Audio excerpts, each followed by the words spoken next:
Sveiki gyvi, dar viena paguglinam laida, su jumis aš Tomas Morkūnas, Nana ir šiandien kalbame su Laura, o su Laura yra... Hačyro ir Noa. Labas. Labas Laura, kalbėsime šiandien apie tave, apie tavo verslą ir žinoma apie tavo verslo įvaizdį internete. Tai gal pirmiausia galėtum truputėlį supažindinti žiūrovus su savo veikla, su būtent Akitanija, nuo ko prasidėjo, kaip gimė galbūt tau pati idėja vystyti šį verslą. Viskas prasidėjo visai netikėtai nuo minties, kad kai turėsime namą, tai turėsime dvi Akitas. Dvi Akitos atsirado ir tuomet veisėja vienos mergaitės mums pasiūlė ateiti į parodas, nes labai gražiai užauginome šunis. Tada pasidarė hobis parodos, važiuodavom į keliones. Japonų teisėjų teisėjaujamoje parodoje Gara išveista kalytė, būtent tos veisėjos laimėjo pirmą vietą iš 27 mergaičių. Ir tuomet buvo klausimas, tai kaip galbūt darysite vadą su tokia nuostabia kalytė. Ir vat tokiu būdu atsirado Akitanija. Nes viską darėme taip, kaip turi būti. Veislynas registruotas ir Lietuvoje, ir Japonijoje. Tik tai grina kraujas Akitos pas mus. Ir tai vat viskas prasidėjo taip. O sakyk, kaip kilo pats pavadinimas Akitanija, tiesiog nuo veislės, nes labai panašiai skamba, ar buvo gilesnė kažkokia mintis? Jau kai buvo 3 Akitos, man jau pro langą žiūrint, tai atrodė Akitanija. Tai tokia vizija ir buvo, kad Akitanija tai kaip Akitų rojus. Man su tuo asocijavosi, tai šiaip nėra labai lengva patvirtinti vardą veislyno LKD. Tai žodžiu, buvo visokių variantų, bet Akitanija tiko, nes tai yra vietovardis. Turėjau įrodyti, kad tai yra vietovardis ir tai todėl toks vardas ir, žodžiu, tai patvirtino, šiaip ne taip. O kas tvirtina, Lietuva ar Japonija? Lietuvoje tvirtina taip pavadinimus. Į Japoniją tik tai siunčiame šuniukų vardus, kuriais norime pavadinti. Ir tada jau japonai sprendžia, ar vardai yra tinkami ir ar geri. Jie gali pakeisti juos, tarkim, ant japoniškų dokumentų. Taip, jeigu jiem netiks ar reikšmė, ar kažkas netaip atrodys, tai jie tiesiog keičia. Man dar nebuvo pakeitę. O kokios reikšmės, jeigu dabar, sakykime, su mumis esančių šuniukų yra gilesnė prasmė vardų? Visų yra gilesnė prasmė, bet aš tikrai dabar tau nepasakysiu.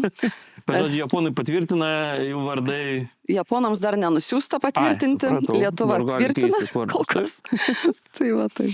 O koks principas, nes sakykime, kiek man yra tekę susidurti su kitais veislynais, aš pirmą kartą girdžiu, kad taip rimtai, kad ar Japonija turėtų tvirtinti vardus, kad, aš žinau, kad pagal abėcėlės raidę būna vados, tikriausiai pas tave taip pat, ar ne? Nebūtinai pagal abėcėlės raides gali daryti vadas ar dėti vardus. Čia labiau priklauso nuo paties veisėjo. Aš darau pagal abėcėlės raides, tai šita vada yra N. Tai va tiek vadų pas mane buvo, nebent kažkokios raidės nebuvo, kurios nėra Japonijoje, kaip pavyzdžiui raidė L. Tai nėra tiesiog vardų. Tai... Bet čia tik su šita veislė yra taip, kad reikia tvirtintis Japonijoje, nes aš pirmą kartą girdžiu, kad dar su kažkuo reikėtų vardus tvirtinti. Mes priklausome Akiho organizacijai, kuri... Akiho organizacijai, kuri rūpinasi veislės išsaugojimu Japonijoje. Ir taip, tai yra tik Akitų organizacija. Nežinau, kaip dėl kitų veislių, neteko domėtis. Žinau, kad Šibos turi Nipo, tokia irgi organizacija, galbūt jie tuo pačiu užsiima. Bet taip, tai Akiho yra tik tai Akitų organizacija. Supratau, kadangi laida vis tiek yra labiau apie verslo įvaizdį internete, sakyk, nuo ko prasidėjo tavo kelionė internete, nuo ko verslas prasidėjo jau apie tai kaip ir aptariam, o kada buvo tie pirmieji žingsniai, kad supratai, kad apskritai kažką reikia daryti ir internete. Mano mokykla tai buvo tiesiog žiūrėjimas, ką daro kiti veisėjai, kurie man patinka, tie veislynai, kaip jie atrodo Facebook'e, kokias jie svetainės turi ir taip toliau. Tai aš tiesiog ėmiau pavyzdį iš jų. Pati esu dirbusi šiek tiek su svetainių kūrimu.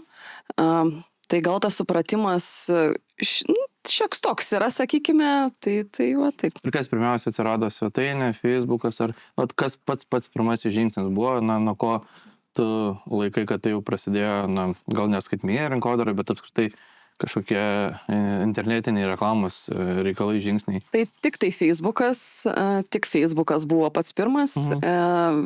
Ten veisėjai susitinka vienas kitą, kviečiasi į draugus, kas turi kitas, ne tik veisėjai ir paprasti žmonės.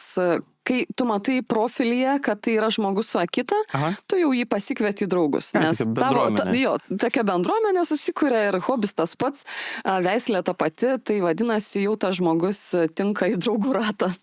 O jeigu kalbant kaip apie verslą, tai Akitanija, kiek domėjausi, tai čia tiesiog skaitasi kaip su individualia veikla, ar ne, tik tai yra prekės ženklas Akitanija, ar ne? Taip.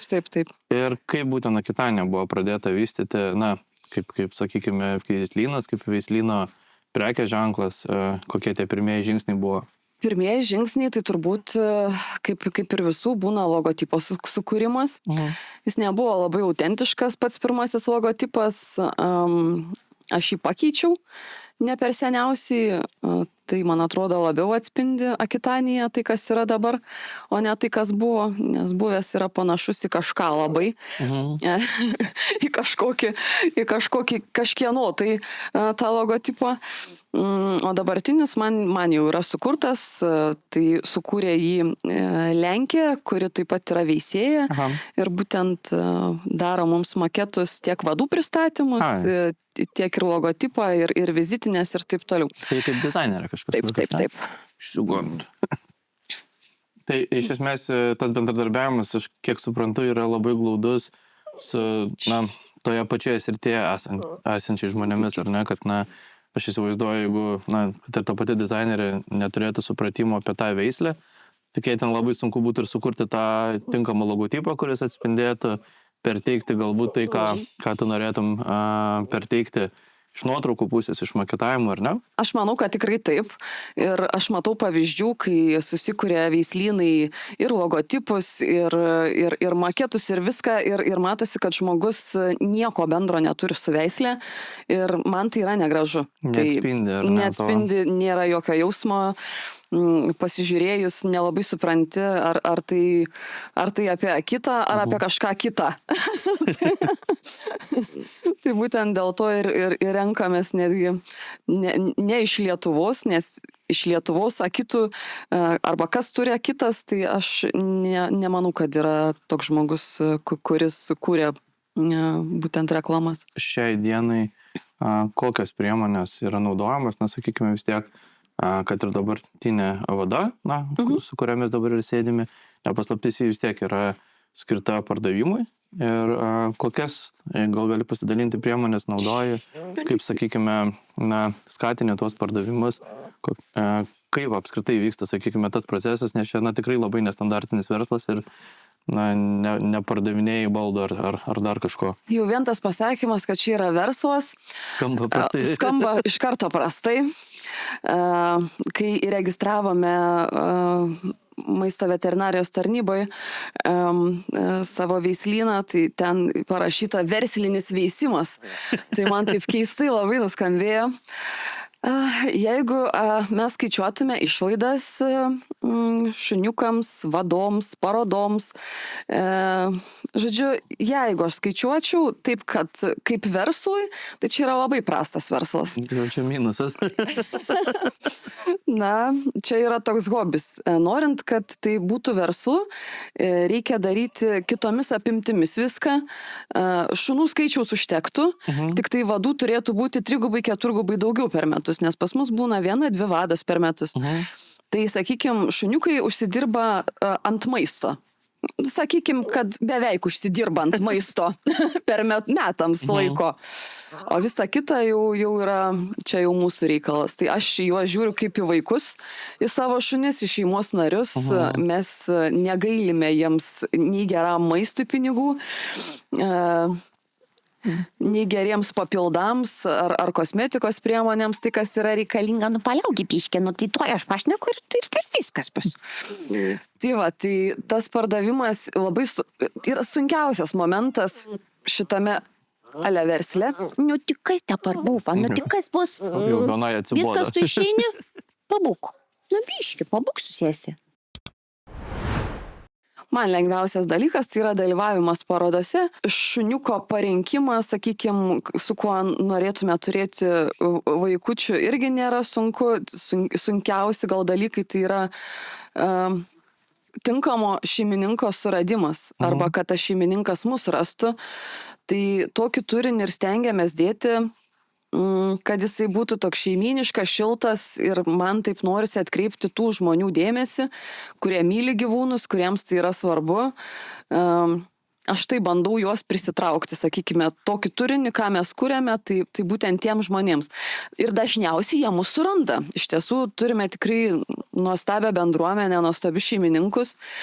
Ne visada šuniukams pasiseka, bet tai yra vienetai, kuriems nepasiseka su šeimininkais. Buvo 2 istorijos, kad teko ieškoti kitų namų. Tai aišku labai liūdna, bet visko gyvenime visiems pasitaiko. O sakyk, tai aš kaip suprantu, čia ne vien yra svarbu, kad šeimininkai rastų tave, bet ir labai yra svarbu, kad patys tie šeimininkai jum atrodytų tinkami, ar ne, kad galėtų tą šunį įsigyti. Kalbant apie patį tą įvaizdį, minėjai, kad yra formuojamas. Puikiai proga bus, manau, paguglinti, kaip atrodo tavo verslas, kaip atrodo tas įvaizdis, kurį, sakykime, tu po truputėlį dėlioji. Tai kadangi rankos jau laisvos ir vienam tavo augintiniui aš kaip ir atsibodau, gal nieko nelaukiam, paguglinam, kaip atrodo tavo verslas ir galbūt galėsiu pasidalinti keletą patarimų. Tai sakyk, Laura, ar tu pati paguglinė tiksliau savo verslą, kaip jis atrodo internete, ką mato potencialus šeimininkai? Teko po savęs paieškoti, tikrai nemeluosiu, teko ir ne kartą pasižiūrėti. Žinau, kad tikrai ne viską esu padariusi tai, ką turėčiau padaryti. Google mane kaip ir randa, bet aš nesu patvirtinusi savo verslo. Kažkokios bėdos buvo su paštu. Nes dabar tiesiog suvedus į Google paieškos sistemą Akitanija, yra tavo interneto svetainė, yra Facebook'o profilis, yra šunų nuotraukos, skelbimų puslapis skelbiu LT ir dar šiek tiek žemiau paskrolinus meta visai kitą veislyną. Tai yra Akita Inų veislynas Audra, nors čia yra visai Kauno rajone ir visai ne tavo verslas. Minėjai, kad su tavo paties profiliu jo nepavyko patvirtinti, ar kaip konkrečiai baigėsi, nepamini tikriausiai. Taip ir baigėsi. Tuo ir baigėsi, ar ne? Sakykime, užėjus į interneto svetainę, kontaktų skiltyje, matau, kad yra nurodyta tiesiog bendrai, kad, vaivadai. Nors mes, jau esame ne vaivadose, tai čia kur prieš tai jūsų namai ir veislynas buvo, ar kokia čia istorija? Mūsų pradžia veislyno buvo vaivadose.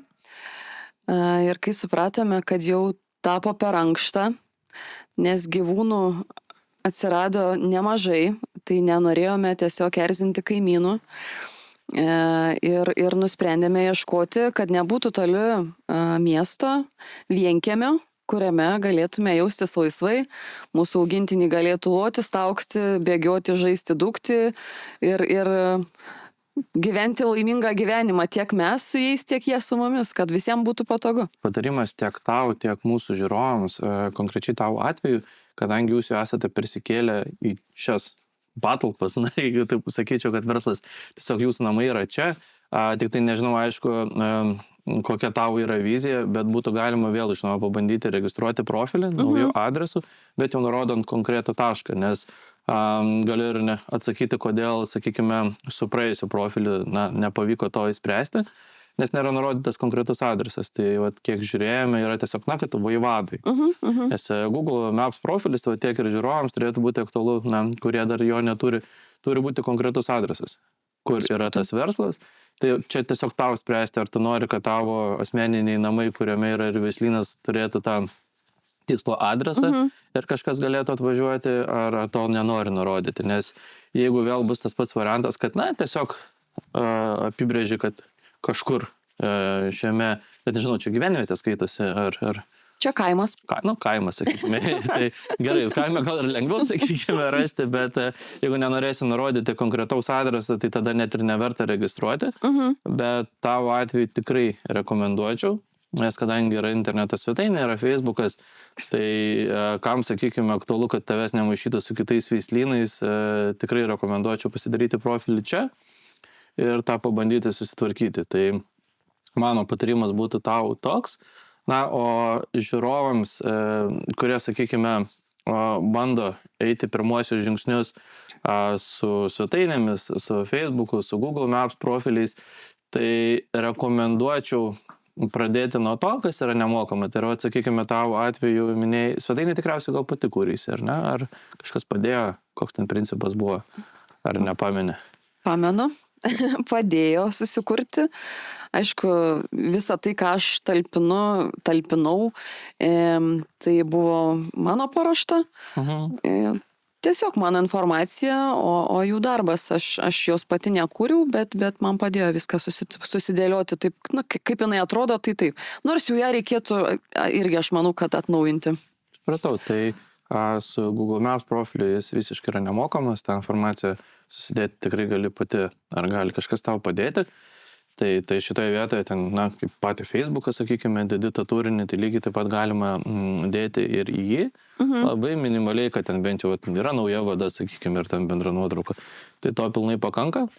Ir tai tikrai padėtų geriau rasti tavo prekės ženklą tiek Google paieškoje, tiek tam pačiam ChatGPT ar kitose dirbtinio intelekto sistemose. Tai yra asocijuoti, kad jeigu vestų Akitanė, ne Akitanė, jeigu vestų tiesiog Akitų veislynas ir plus, tarkim, Panevėžys ar kažkas tokio, jau, na, be konkurencijos iš karto mestų tave. Tai čia tas yra labai svarbu dar, jeigu žmonės nežino tavo prekės ženklo, bet žino tavo veiklą, tai čia, va, šitoje vietoje yra didelis konkurencinis pranašumas, jeigu tiesiog ieško tos veislės, kad, na, tu būtum kaip, tavo verslas būtų kaip rinkos lyderis, kad, na, tavo Akitanėje tai yra lygų Akitų veislį Lietuvoje. Tai kuo, sakykime, daugiau tų žingsnių internete, kad ir nemokamomis priemonėmis pasidarysi, tuo ateityje, jeigu dar, tarkim, atsiras kažkoks veislynas, kur, sakykime, na, norės įeiti į tą rinką, tiesiog jam bus sunkiau, nes visiems, na, tiek paieškos sistemam, tiek ChatGPT, tiek galbūt ir plačiaja prasme žmonėms, na, bus Akitanė lygų Akitos, o visi kiti kažkur šalia. Tai palinkėčiau tiek ir šiandien kalbėjome su Laura, su Akitanėje ir kol dar nesušalome, nes -10, baigiame laidą, susitiksime kitą kartą. Iki.